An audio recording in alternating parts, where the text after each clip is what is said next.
Marami akong naging sobrang aral at natutunan kung paano maging maayos na llamador at ayusin ang pong. Sumasama na ako kay Butchoy sa Yukap, Araneta.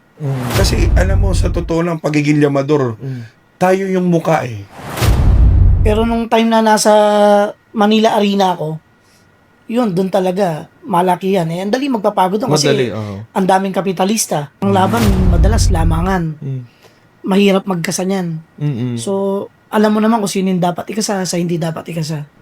Hindi gaya na kayo magmamatch eh. So, mapagtatapat mo yung may pusto. Alam mo, Tayo yung mukha ng tama. hindi naman yung may-ari ng sa nakikita. Tayong nakagitna dyan. Tsaka dapat pagka llamador ka, yung sentensyador, unang-una, dapat hindi yan nanunugal. Kasi sa larangan ng sport natin, fairness ang kailangan.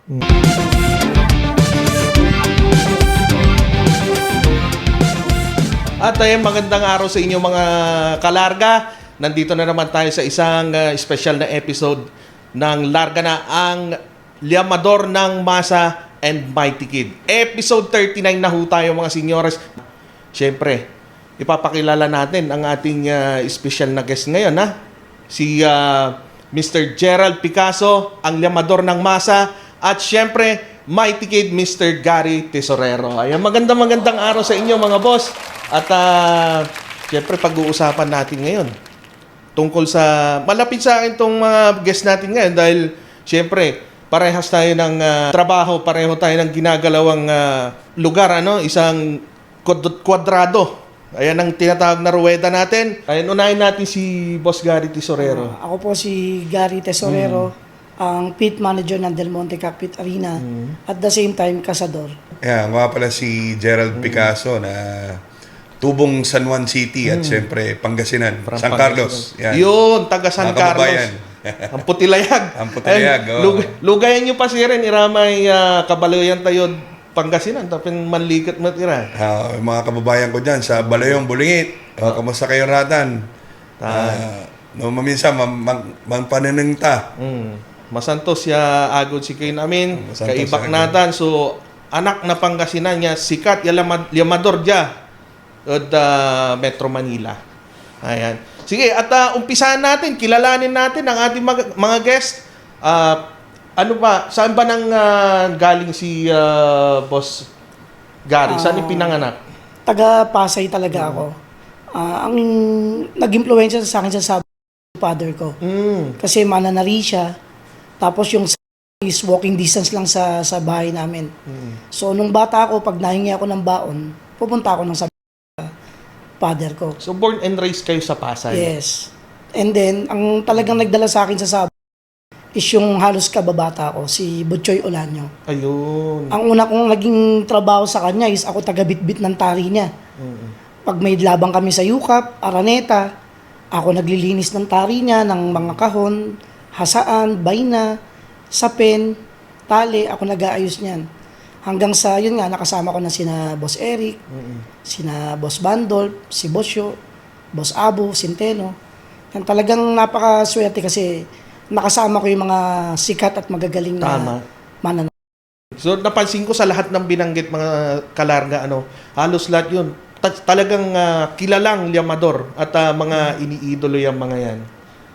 Si Boss Gerald naman, saan pinanganak? Pinanganak ako talaga dito sa na. San Juan City. Tapos, ako naman, nagsimula ako talagang, alam mo, kabayan, iba yung naging ko eh. From talagang doon ako sa pinakamababang pwesto ng sabungan eh. Kasi naikot ko yan, yung ating pagiging bill collector, naging parking attendant ako, naging listador ako. Yun ang naging naman sa akin, naging susi. So, nung ako'y listador na, siyempre, yung llamador medyo nawala, naghahanap ng kapalit. O, siyempre, yan yung mga stepping stone natin. Yan yung nagbigay sa akin ng opportunity. Tapos, siyempre, guided din ako ng mga idol. Sabi ko nga, siyempre, unang-una, yung aking mentor na si Gerald Osongo, si Bandol, although nasa Amerika na. Parang kababayan din natin. Kababayan din natin yung Pangasinan. si Renato Sho. Yan.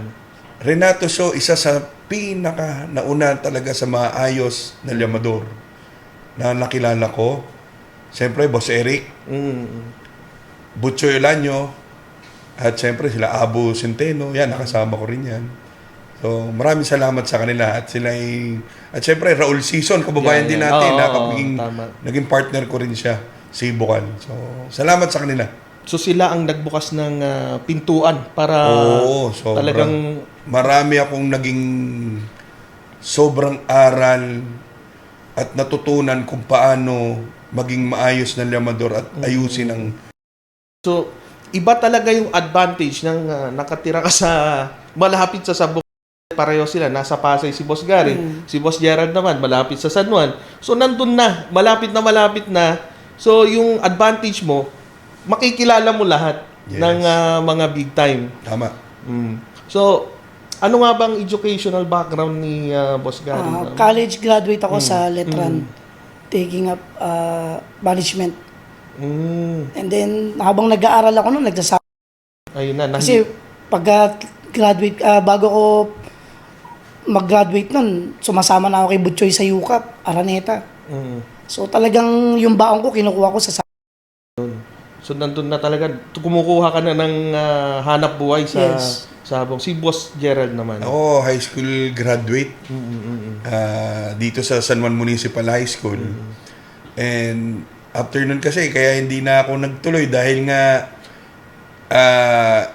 asyaret ako nun ng PBA nun kay Ma'am Mila Malapitan. So, ano rin sila, connect din kasi sila sa Makati Coliseum nun. So, pumapasok ako, tapos, double compensation ba tawag doon? Kaya tuloy lang ang pasok. Kaya, nagtuloy-tuloy na sa Talagang bata pa lang nag-uumpisa na kayong na ma-involve sa sports. Industriya natin, sa sport. Nag-start paano nag-umpisa itong ating mga iniidolo natin. Sa pagkakasa, ang talagang nag-introduce sa akin dyan is si Bandolp, si Gerald Go, tsaka si Renato Sho. Una, inalok ako ni Bandolp sa Pasay. At that time, hindi pa ako ready. Sabi ko kay Bandolp, hindi pa ako ready kasi ang dami kong amo, Kristo ko una eh. So, sina Congressman Cholo Bilago, yan mga boss ko, sina Boss William. Sabi ko, Magno Lim, Danny Soriano, yan ang mga boss ko. That time, ang lakas ko nun sa pang-Kristo, ang dami kong amo. Sabi ko kay Bandolp, hindi muna. Tapos, ang pinakaunang-unang pagkakasa ko, opening ng Manila Arena. So, hindi ka agad naging llamador, boss? Hindi pa. Kristo muna Kristo ako. ka muna talaga. Yes. Sa bagay. Tapos, yun nga, mag-open yung Manila Arena, kailangan ng llamador. Si Sho ang magkakasa. Ngayon, si Bandolp nasa Pasay, hindi siya pwede kasi magkakaroon ng conflict yung schedule. Tama. So, sabi ni Bandolp, ikaw na. So, syempre, pangalawang alok na sa akin, hindi ko na pinakawalan. Talagang ginrab ko na rin yung chance. Tapos, yun nga, nagkakasa ko, unang-unang kasa, medyo nahihiya pa ako eh. Kasi hindi ko naman talaga 40 yung pagkakasa eh. Tsaka yung mga kaibigan kong Kriston, binibiro ako, niloloko ako. Pagkahawak ko ng mic, larga na yan. Mga parang, syempre, bago sa ano ko yun eh. Pero hindi na bago yung sport sa akin. Madali naman ako naka ano sa pagkakasa kasi, yun nga, isa dun is marami tayong kakilala. Kumbaga na-adapt mo na agad yung ganong trabaho. Siyempre, yung paligid mo, nakikita mo na kung paano sila magtrumabaho. Tsaka yung mga nakasama ko, puro talaga mga kilala sa pagkakasa. Boss Eric, Boss Butchoy, Boss Bandolp, Boss Sho. So na-adapt mo yung style na kung paano sila... Yes, may mga napulot ako sa kanila. Tama. Actually, ganun din ang experience ko yung unang magkasa, kaba. Kasi, Lahat naman. lahat naman. Salamat sa kanila kasi binibigyan nila ako ng tip kung paano yung gagawin. Tsaka ina-advise nila ako na, dapat ganito, dapat ganyan. So, salamat ako kasi lahat ng mga nakasama ko doon ako sa tamang landas. Yes. Tama. Parang mahaba-habang kwento tong kay Boss Jared. Maganda to eh. So, ito, matagal ko na rin iniidolo to eh. Hindi, kabayan. Kasi sa akin, sa totoo, talagang sabi mo, mahaba-haba. Dito sa sports natin, ang unang-una kasi no, nasa San Juan Coliseum. So ako ay Vector Listador. So yung isang kapwa natin na llamador noon, ay medyo talagang siguro hindi kinaya yung kanyang pagkakasanon. So naghahanap ngayon ng isang llamador at yun nga, yun ang unang-una kong pagkakasa. Ang boss ko noon, si Renato Show. Siya yung ina-idol ko noon. Ako noon sa Hackfight. Hanggang sa nagkakailala kami ni Gerald Oson ko, ni Bandol. Yan, punta na ako ng Makati Coliseum. Tuloy-tuloy na yun. Napunta ako sa Rollicon Mega Cockpit. Napunta ako ng Pasig Square.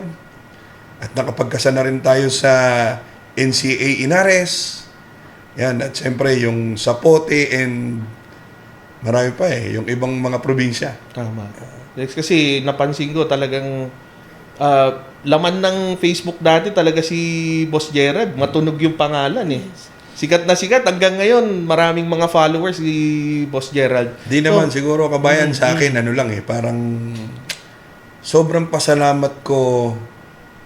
Sabi nga ni paring Gary, salamat sa mga naging mentor namin kasi nasa tamang daan kami. Walang hanggang pasasalamat doon sa mga mentor, Boss Eric, Tama. Boss Butchoy, Renato Show. At siyempre, ang pinagkautahan ko talaga ng sobra ng aking loob, Gerald Osongo, si Bandol. Kaya, kamusta ka dyan, Bandol?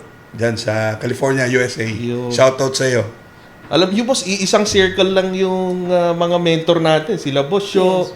Kasi yung nasa gitna. Oo, tama. Siya din yung naging mentor ko eh. So, pag-usapan naman natin, ano ba yung duties and responsibility ng isang llamador sa mga hindi nakakaalam? Siyempre, bilang kasador, kailangan maikasa mo yung parada. Unang-una. Unang-una, bilang llamador, kailangan dapat pagsampa mo is intindido ka sa sentensya. Kasi hawak mo yung mic eh.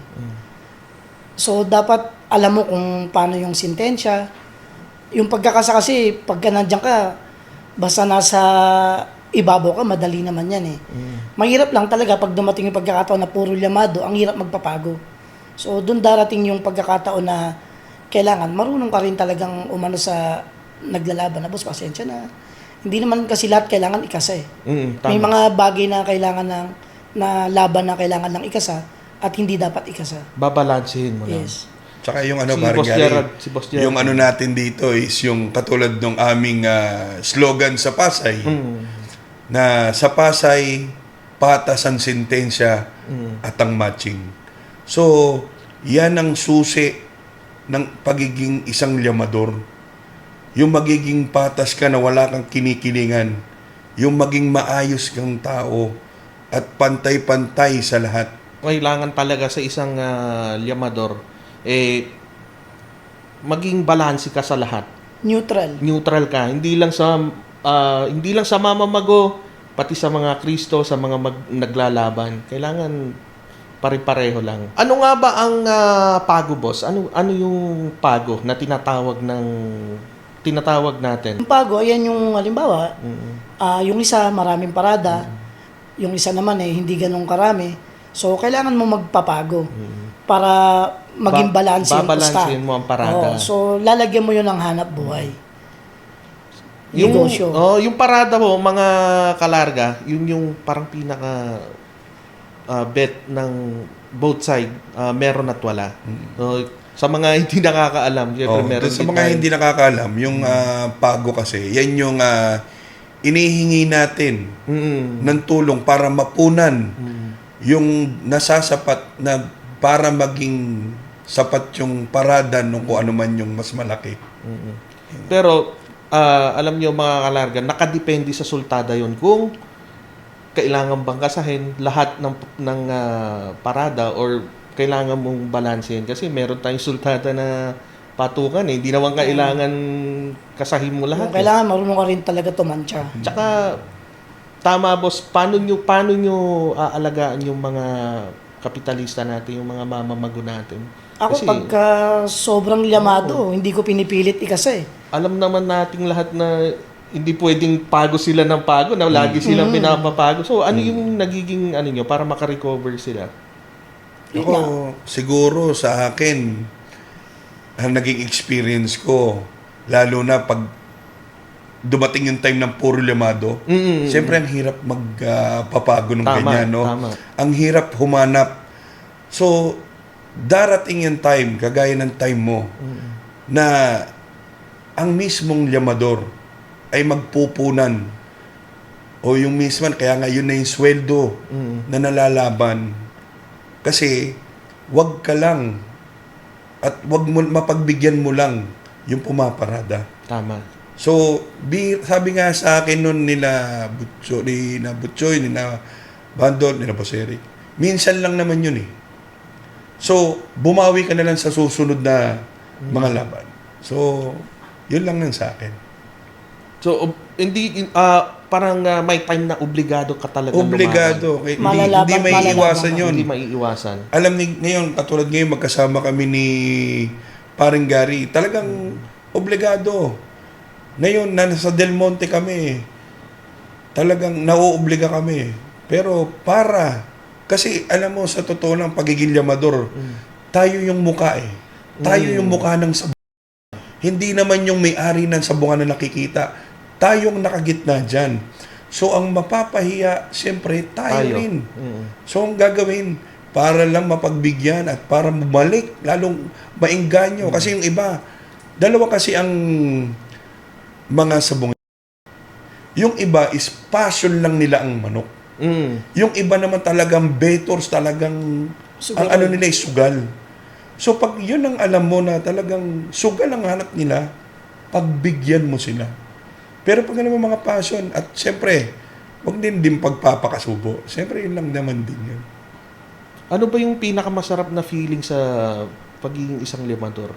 Aba, yung makakasama mo yung parada ng nakikita kasi siyempre, i-announce mo yan. Papalakpakan ka. Papalakpakan ka. Ito, trivia or history ko sa sarili ko. Way back siguro, kung hindi ako nagkakamali, way back 2009 or 2010. Ito ay nangyari sa San Juan Coliseum. Magkasama kami noon ni Bukal Roll Season na yun ang isa sa pinakamalaking naikas ako sa history ko. Pumarada si Champ Manny ng 8,888,000 na naikasan natin. Magkano parada ng kalaban nito? Ang kalaban nun is 1.1 million. So, yun naman talagang sabi nga nila, fight of the century. So, lahat ng mga kilala ng mga pasyonado, mga tahor nandito sa San Juan Coliseum noon. Kaya, napagbigyan natin, nakasan natin si Champ Manny. Napakasarap sa pakiramdam yun na bilang isang llamador. Dahil parang pinaka-achievement mo na yun eh. Yes, totoo Iba yun. sa pakiramdam yun dahil makapagkasa ka ng ganong kalaki. Napakasarap. Si Boss Gary naman, ano yung... Ako naman, sa Pasay ako nagsimula magkasakasa eh. Yun nga, syempre, kinabandol. So, pinakamalaking kinasa ko nun, nasa 800 lang eh. Kasi pag malaki yan naman talaga, hindi ako natataon sa akin eh. Pero nung time na nasa Manila Arena ako, yun, doon talaga, malaki yan eh. Ang dali magpapagod doon kasi Madali, oo. ang daming kapitalista, ang daming tahor. Saan nandun lahat ng mga Nandun lahat. superstar ng Yes. sports natin? Pag umakyat yung manok, halos balikatan ng laban. balikan. Yes. Ang dali magpapagod. Tsaka quality lahat. Quality lahat. Quality. Pagka kailangan pag llamador ka kasi lagi ka nasa matching para makikita mo agad. Yun yung nagiging advantage mo eh pagka nakikita mo yung At matching. yun ang susi. Yun ang susi. Matching. Ako nga may time na pagbigyan pa ako ni Boss Eric kasi ako pa yung inutusan niya, i-match mo. So syempre ako, kilala ko naman kung sino yung mga magkakalaban, sino yung hindi magkalaban. May pusta sa May hindi. pusta sa walang pusta. Tsaka pag yung, halimbawa, walang pusta, pero alam mo na kaya naman ng manok nila na pangbangga at madaling papaguan dahil kahit walang pusta to, kaya nito. Malalaman. Yun, ganun ang mga ano ng isang... Ano ba yung boss? Tinatawag nilang plasada at hanap buhay. Ano bang pwede ba natin explain ng ano yun? Yung plasada kasi, meron tayong kinukuha dyan 10%. 10%. So, yung 10% na yun, Yun yung paghahatian naman ng sweldo ng liamador at ng cockpit. So, depende na yun sa pag-uusap naman ng cockpit sa kanong liamador kung magkano yung sharing. Pero kumukuha tayo sa kada panalo ng 10%. Yan yun. Yan yung So, ano ba yung kitaan sa pagiging isang yamador? Nakadepende ba yun sa dami ng fights? Nakadepende sa pusta? Para sa kaalaman lang ng mga ano natin. Kasi akala nila ang yamador madaling trabaho lang na parang easy money pero hindi eh. Oo, totoo. Yun lang ang akala ng iba na talagang ganito ang trabaho niyan. Oo. Hindi nila alam. Sobrang stressful din ang trabaho ng liamador. Doon naman sa sweldo, depende nga yun sa pag-uusap ng management at ng namin. Sa per fight naman yun eh. Siyempre, habang dumadami ang sultada at lumalaki ang mga paradahan, gumaganda rin. Kaya pinipilit naming mga liamador, mga liamador, na may kasato. Kasi pag lumaki yun, lalaki rin ang sweldo natin eh. Di ba? Tama. So, porsyento kasi. Doon tayo kumukuha ng porsyento. Pero nung araw, sa totoo lang, ang sweldo ko noon is, kada ikot ko is 5,000 a day. Sa isang ordinaryong tao, talagang malaki yun. Pero, hindi mo mahirap pag dumating yung laban mo na malalaban din ka. Di ba? But, kasi akala nila walang downside yung pagiging yamador. Darating yung sultada na mapapalaban ka. May time na papabor sa'yo, may time na hindi papabor sa'yo. May iuwi ka, minsan wala. Yes, Ganun ang may buhay. experience nga kami ni Gary nung nakaraan sa Del Monte, dyan sa Malabon. Siguro, dahil nga naririnig na nakakasana ang parada dyan sa Del Monte, so dinadayo kami ngayon. Ang nangyari ngayon is, ito is ang ordinaryong na pamamarada siya, 1 milyon. So, ang ginawa ko, andito ang aking partner, at siyempre, salamat sa mga tahor ko sa Del Monte, naikasa natin. Ang problema, talo kami lahat. So, yun ang hindi alam Ang ng mga importante iba. na pagbigyan. Ang importante na pagbigyan, ngayon, lagi na siyang nandoon. So may mga parokyano ka na, boss, na talaga Meron. susundan ka kahit saan sabungan ka magpunta. So, paano mo inaalagaan yung mga kapitalista mo na dayuhin ka kahit saan sabungan ka magpunta? Siguro, yun nga, yung natutunan ko lagi kay Bandol, tsaka kay Eric, kay Boss Eric, kay Sho. Huwag mo silang ipakain sa buhaya. Doon lang sa mga balik at ang laban mo sila bigyan ng magandang pago. At syempre, paano alagaan? Pag nandun sila sa bungan, alam ni paring Gary, binibigyan namin pagkain, inumin. Kung gusto nilang uminom ng alak, painumin namin. In short, bigyan natin sila ng importansya. Importansya. Para maramdaman nila na Yes. talagang dito sa sabungan I-accommodate na to. mo sila. Oo. Parang kagaya pa nung araw. Kasi nung araw may bayad sa pinto eh. So, pag may bayad sa pinto, ang mga bayad noon is mga 1,500. Siyempre, dapat pati yung Kristo, yung kasama nila, ilibre mo na sa pinto, bigyan mo ng magandang upuan, pakainin mo, painumin mo, lahat bigay mo sa kanila. VIP. Kailangan Ang gawin mo sa komportable kanila. sila sa ano. At siyempre, huwag mawawala yung pangangamusta. Kaya may follow-up din. Oo, pangangamusta at pag-iimbita. Yan. Ayun. So, ano nga ba ang pagkakaiba ng pagiging liamador sa hack fight at derby? Alam naman natin, medyo mahirap talaga magkasa pagka hack fight kumpara sa derby.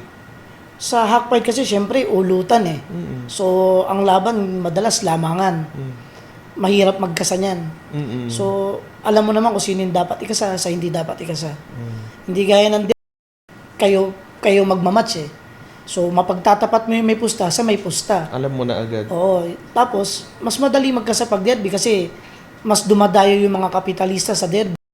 kesa sa hack.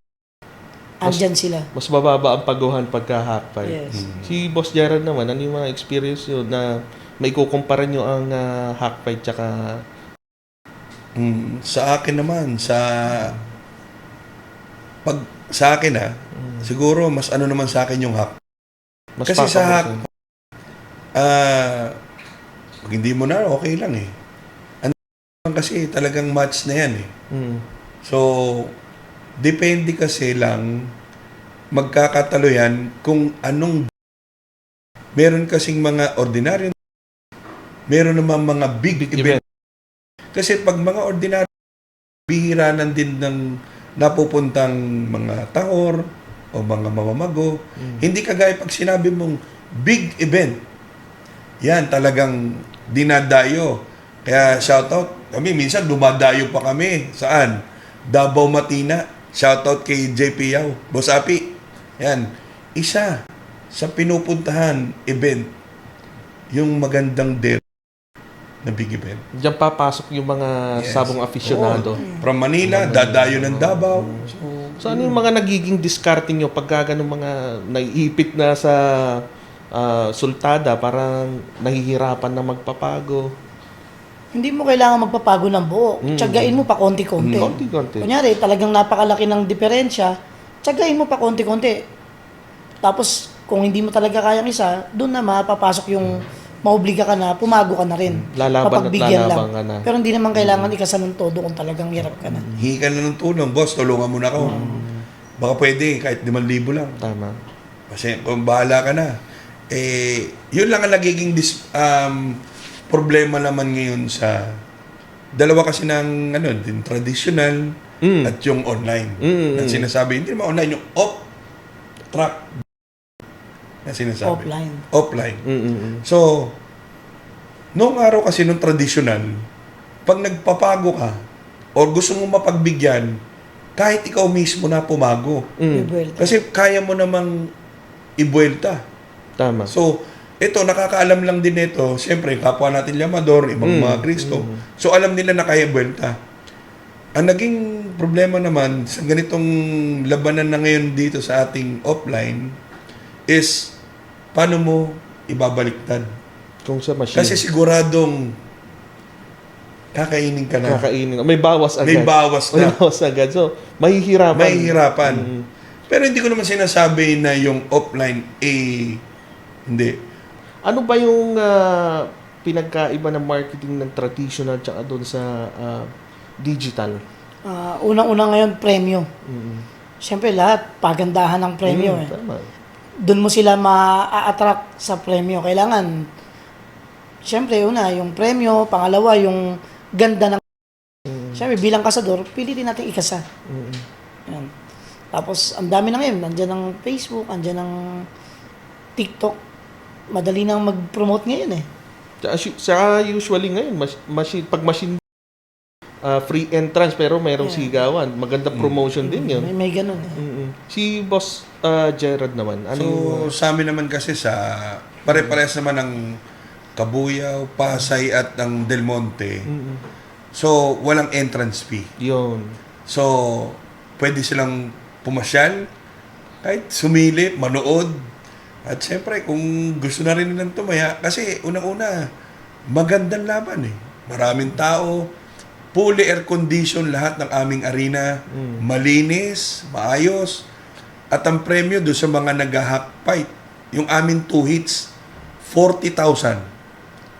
Yan ang kagandahan nung off-track betting natin. Ang pwedeng minimum mo lang is 100 pesos. So, malamig, lalo na ngayon, magsa-summer, Tama. wala kang mapuntahan, di pumunta ka sa mga arena. Importante. Diba? Importante ang Hindi naman doon komportable, yun naman, hindi naman laging pagsusug. So, kung gusto mo, dahil nga open yun, punta ka ron, manood ka lang doon. Maglibang ka lang doon. Open naman ang mga arena namin. At yun ang kagandahan talaga ng isang off-track bet sa mga nagmamanok. Kasi, diyan natin kinukuha yung premyo. So, kaya naman ibigay nung arena. So, kagaya din doon sa mga 1 million or more. So nakakapagpamigay ng ganun. Doon sa traditional nung araw, depende pa yon sa pumapasok na tao Enter dahil mo. merong gate na bayad sa pinto. Eh paano kung halimbawa, example natin nung araw bumagyo, di ba? Konti tao, no? Konti ang tao. Bumaha, konti ang tao. Ito naman, walang problema ang walk track betting natin. Tumaya ka, maayos. At syempre, yun nga, premyo. Kung mag-host, yung pang isang, pag-host ka ng traditional, nung araw, medyo sapat lang ang iyong nagiging kita. Dahil nagbe-base lang yan dun sa plasada at dun sa gate. Itong off-track betting, depende sa laki ng makina. So habang gumaganda ang makina mo, gumaganda ang kita mo. So parang meter ng tax yan. Tuloy-tuloy. Tuloy-tuloy. So, yun lang. Tsaka dito sa machine, meron kang safety net Hindi ka pwedeng takbuhan ng Hindi. kumpara dun sa traditional na merong Kristo, maaaring takbuhan yung maaaring kang takbuhan ng kapustahan mo Pero dito sa machine, wala. Talagang kung ano yung taya mo, Yun. makukuha mo yung, alam mo na agad kung magkano yung tatayaan mo. Tsaka importante rin yun sa mga kasama nating mga tellers na bigay lahat. Ultimo barya. Tama. Yung pinaka-importante rin yun. Kaya nga sabi ko nga, kung meron man naapektuhang mga bettors, meron na mga bagong sumibol na pumalit sa mga bettors, sila yung mga tellers. So, doon, mas umayos. Kasi, yun nga sabi mo, wala na natatakbuhan. Wala na nagpapatay bata. Wala nagkakamali. So, yun lang na naging discrepancy nila. Pero syempre, hindi lang pa rin natin isinasantabi yung ating mga Oo. meron pa rin tayong mga compensation para sa kanila. Tulad ng nagkakaroon tayo ng 3 machine, dalawang traditional sigawan. So, meron pa rin silang income kahit papaano. Tama, kasi siyempre, mahal din natin yung mga naghahanap buhay na yan. Siyempre, Natin, dun- yung mga Kristo, sabi nga nila. Doon naman talaga nag-umpisa Doon ang lahat. nag-umpisa. Oo. So, salamat din naman doon sa mga arena na nagbibigay ng mga ganun sa kanila. So ayun, ito maganda to kasi dito makakakuha ng idea yung mga gustong pumasok sa ganitong klase ng trabaho, ang pagiging llamador. Ano ba yung maipapayo nyo sa mga gustong maging llamador? Ako, makakakuha rin ako ng idea dito So, gusto ko talagang Yun nga, unang-una kailangan, intindido ka sa sentensya. Tsaka dapat, pagka llamador ka, yung sentensya doon, unang-una, dapat hindi yan nanunugal. Para talagang fair. Kasi sa larangan ng sport natin, fairness ang kailangan. So, yung mga nag-aspire maging llamador, dapat fair ka. Hindi yung meron kang pinapanigan, lalo sarili mo, nagsusugal ka, halimbawa, hindi pwede na ikaw mismo yung babaluktot ng rule. 'Di ba? Dapat, kahit na doon ka nakalagay sa natayaan mo, kung talo, ganun lang ang sabong, pabor, dispabor. Kailangan marunong ka tumanggap ng talo. Tama. Si Boss Gerald, bilang isang veterano at talagang kilalang llamador dito sa Pilipinas, ano yung ano yung advice mo sa mga aspiring llamadors? Siguro, advice,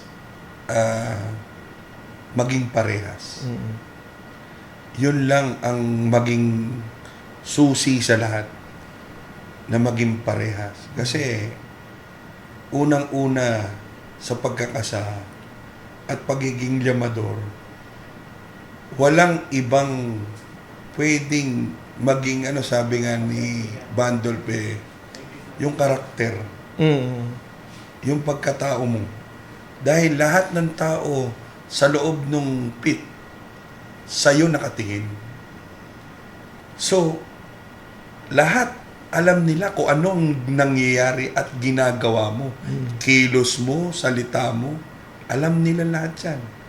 So, ang magawin mo, parehas lang. At gawin mo lang parang ordinaryo. Kung ano yung tama. Tama. Basta kung ano yung tama, gawin. Yun lang. Tsaka kailangan mataas yung confidence mo na makakasako to. Parang ganon. Oo. Yes. So, ayun mga senyores, alam nyo, iba't iba man ang tawag sa amin. Llamador, largador, kasador, iisa lang ang goal niyan. Baka sa yung parada nyo. Baka meron pa kayo. Ayan. At syempre, hindi lang llamador itong mga bisita natin ngayon mga senyores. Alam nyo naman yan. Meron din silang hinahawakang arena. Ayan. Tinatawag nating arena. Ano? So sila ay mga pit manager din.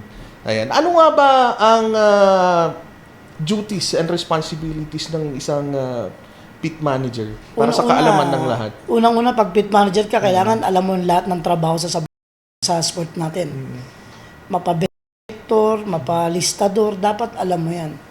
Siyempre, kailangan yung mga tao mo, alam mo kung paano mo sila idisiplina. Yun nga kami talagang gatmare ayaw namin ng empleyado na nanonood. Kasi siyempre masusubo. Pangalawa, magkakasira-sira talaga pagka ganun. So, disiplina. Sasabit eh. Pagka, disiplina. Yun, ang kagandahan lang kasi sa pagiging pit manager is na-experience ko lahat yung position. Gaya nga sabi ko, naging gator tayo, collector, listador. So alam ko, doon ako galing eh. So na-apply ko sa kanila ngayon. Na tinuturo ko naman, binibigyan. Lalo na ang sinasabi ko nga, pagiging listador. Sabi ko nga, di ba, high school graduate lang ako. Si Gary is isang college graduate. Kaya tinuturo ko naman kung ano yung naging isang experience listador doon sa mga naging experience listador din na nagturo sa akin noon. Kilala naman natin, Joseph Alinio, si Russell Burgos. Yan ang mga maayos na listador na ngayon. Tama. Mga pangdayo. Kasama natin. Pangdayo. Kasama natin sa... Tsaka noong araw, Ini-import. nung panahon pa namin noon ni Boss Eric at Boss Butchoy, yung Pasay noon, lahat ng empleyado, inihiram pa yan, kinukuha yan. Probinsya. Pupunta kami sa probinsya. So, kompleto na. Ako, llamador, may listador na. Isang set na yun. Isang set na yun. Package Kumbaga, deal. package Package deal na yun. So, yun nga ang sinasabi ko sa mga listador ngayon na ito dapat, ito gawin mo. Ito ang tinuro sa akin eh.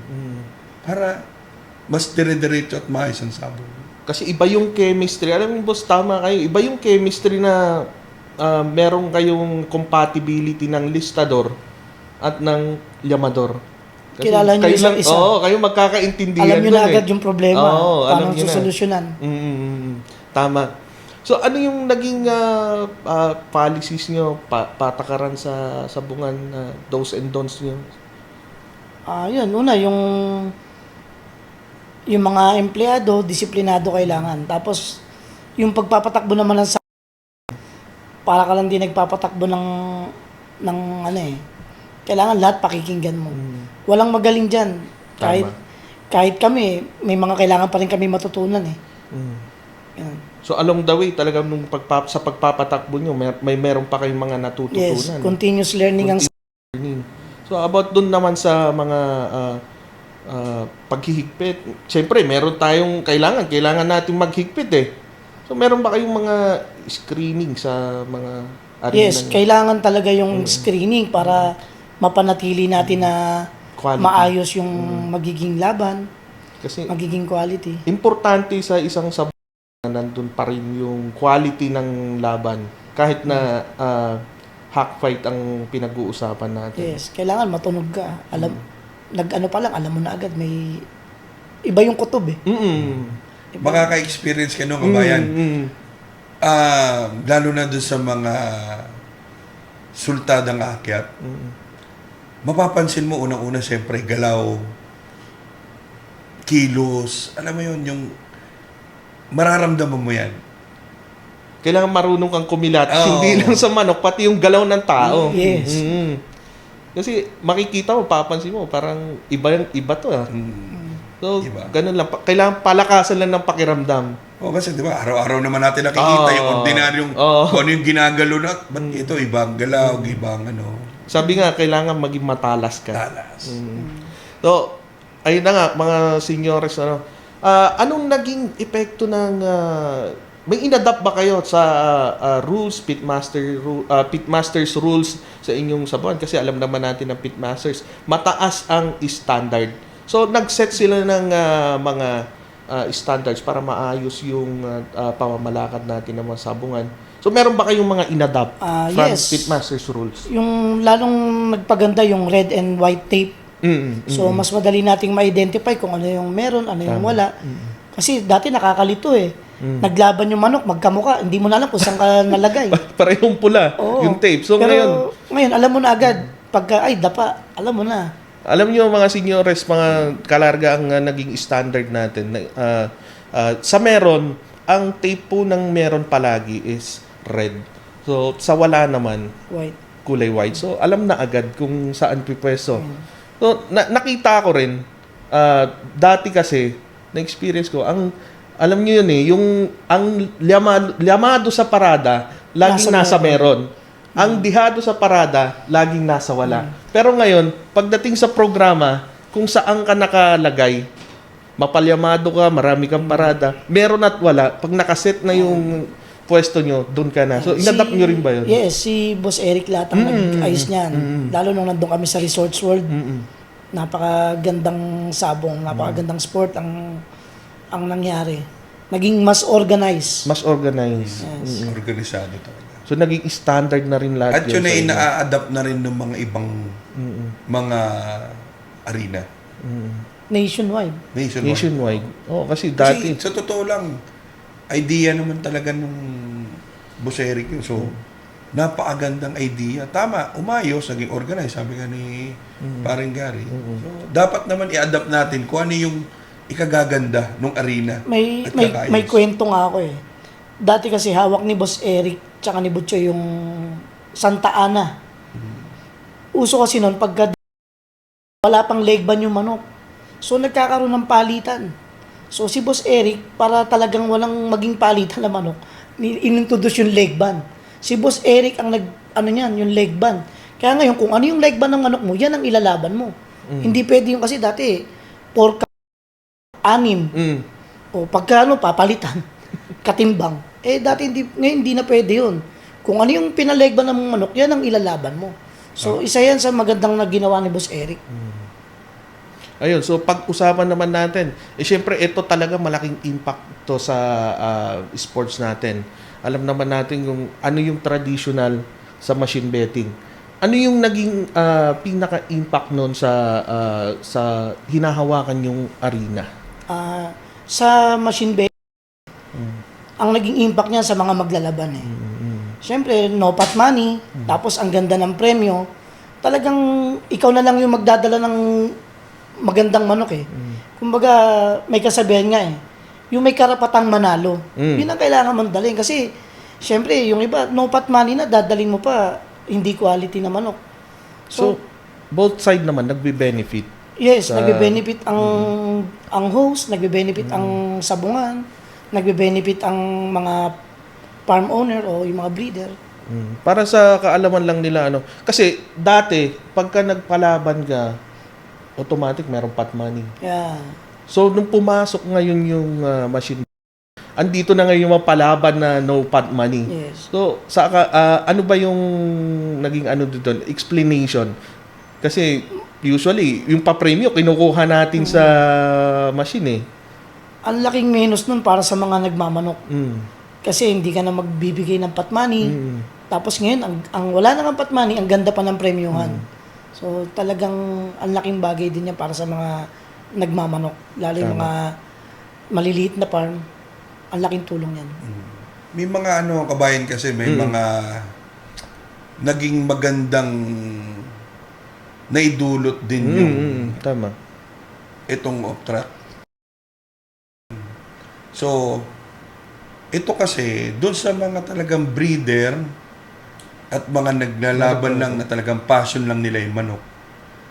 Unang-una kagaya ng Pasay, no pot money, wala kang babayaran. Maglalaban So, yun. mag-i-entry ka. So, ang minimum na papremyo ng Pasay is 1 million. So, Magkano ang champion? 600,000. Kung meron pa nga kaming premyo na apat na yung last win na tinatawag, apat na talo mo, nanalo last fight mo, 50,000. Nung araw, siguro, ang 33,000 na pot money, 1,000,000 ang premyo o 1.5. Ngayon, kung ikaw ay mag-host, mas may inganyo ka na lalo pang magpursiging, mag-imbita. Bakit?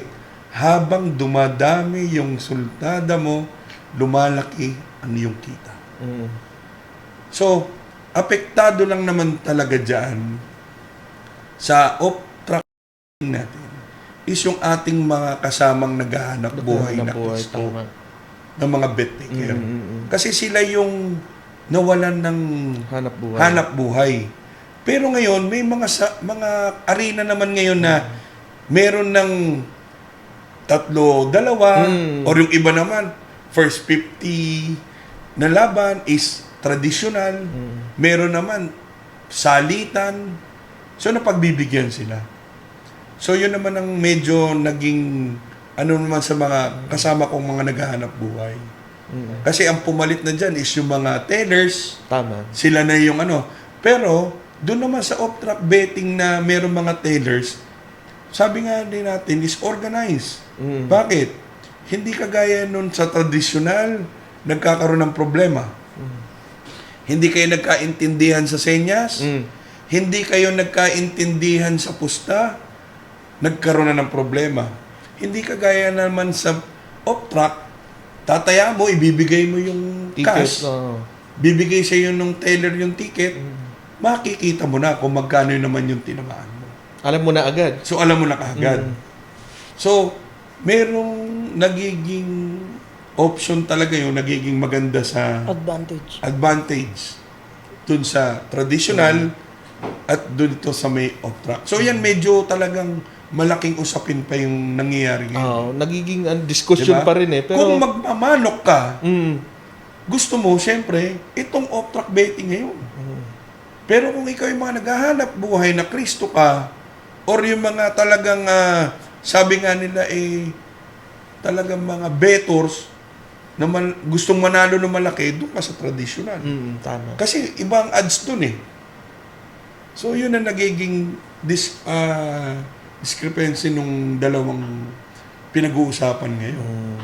So, ang nagiging ngayon, ang nagiging option ng mga pit managers is balansehin yung ngayon yung traditional tsaka ng machine betting. So, nagkakaroon tayo ng mga 2-1, parang ganon. Maraming ang naging bagong mananabong dahil sa gantong laban dahil wala nang pat eh. Ang daming mas nagsabong, mas nag-breed, madami kasi mas tipid. Tsaka nagkakaroon ng innovation eh. Ang sa nag-i-improve eh. Lahat naman kasi doon ang punta sa pagbabago. Pagbabago. Hindi naman pwedeng habang buhay nasa ganito. Nasa traditional. So, ayun, so syempre, meron kayong mga hinahawakang arena. Baka may gustong mag-promote ng kanilang laban, gustong magpalaban sa inyong mga arena. So, paano ba kayo kukontakin at paano kayo or pupuntahan? Yeah, sa mga kaibigan natin, sa mga bayang sabongero, suportahan natin yung ating sport. Huwag tayo sa tupada, may huli yan. Doon tayo magkita-kita sa arena. Doon tayo sa legal. Yes. Sa Del Monte Cockpit Arena. Manila Arena, Pasay Cockpit. Yan. Diyan tayo magkita-kita. Kasi mas palagay ang loob natin. Komportable pa. Yes. Sana suportahan natin yung mga laban.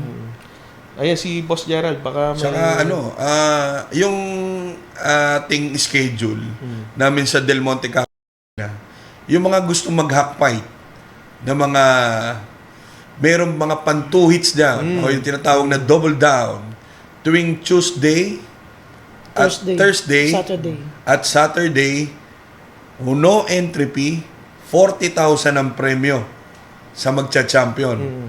Parehas pa champion, 30,000. 30,000 pesos. Walang pat money yan. At doon naman sa mga nag-hack ng mga perwin natin, yung tinatawag namin Sunday Bonanza, tuwing araw ng linggo, nagsisimula kami dyan maaga. So, 9:00 ng umaga. pag mga gusto naman ng mga yan, inibita naman kayo tuwing Wednesday Friday. at Friday. Yan. Minimum namin dyan, 700,000 to 1 million. No pot money pa rin.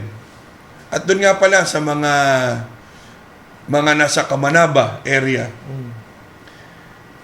Para yung mga nagtatanong kung paano sila sumali. Unang-una, dali ng manok ng alas 3 ng madaling araw, Screening. magpa-screen, at ito na, mag-ulutan ng 5 or 6 a.m. Yan na, labanan tayo 11 a.m., 12 noon. So, ayun. At paano nga ba natin makakontakt si Boss Gary at si Boss Sa Gary? Facebook, Gary Tesorero. And then sa Del Monte. Del Monte. Puntahan nyo lang po kami. Oo, si Boss Jared naman. Ako, dalawa kasi yung Facebook, no? So, yung Picasso Gerald, saka yung Liamador ng Del Monte. Dyan, message nyo lang ako. At doon naman sa mga nais na mga magpalaban ng derby sa Del Monte Cockpit, mas maganda siguro sadyain nyo na lang kami ni Paring Gary sa para mapag-usapan at may latag namin yung sharing. At yung siyempre, yung sharing namin dito, hindi kayo madedehado. Transparent kami rito ni Paring Gary at ng company. Ipinakikita ang per fight, pinakikita magkano ang premyo, magkano ang kinita. So dito, okay. Saan ba located ang Located siya sa Barangay Portrero, Malabon City. Ayun, so maraming salamat sa ating dalawang magigiting na boss, ang liamador ng masa si Boss Gerald at siyempre ang ating mighty kid si Boss Gary. So, sa mga shoutout natin sa ating mga social media accounts at ayan, maraming salamat sa patuloy na suporta sa Larga Na. Ayan, batiin natin si Joman R9N and Canlas Idol. Shoutout from Kamsur. Ayan, syempre, from Spy King naman. Thanks, Sir Mig, sa napakagandang episode. Sana magkaroon ng time si SP. Ayan, syempre, congrats sa mga, sa mga Boss Canlas Brothers from Randy Guzman. And salamat sa new episode galing uli kay Kind Spike. Kay Kenneth Mendoza. Ayun, yun. Iba talaga ang Canlas Brothers. Ayun, so, maraming salamat sa mga boss natin na nakasama natin dito. Especially si Boss Gary and Boss Gerald. Ayan, any final words para sa mga manonood natin? Ayan, umpisa natin kay Boss Gary. Maraming salamat sa Larga Na Podcast. Napakalaking tulong nito sa mga mahilig sa sports natin kasi mas nailalapit nila yung mga breeders, yung mga kagaya namin na liamador, pit manager, lahat ng involved sa industry natin, mas nakikilala nila dahil sa gantong paraan. Kinukumida namin kayo sa Del Monte Cockpit Arena.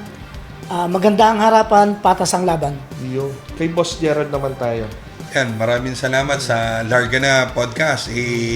Subscribe and share nyo itong hindi lang itong topic na to. So lahat ng episode i-subscribe and share nyo.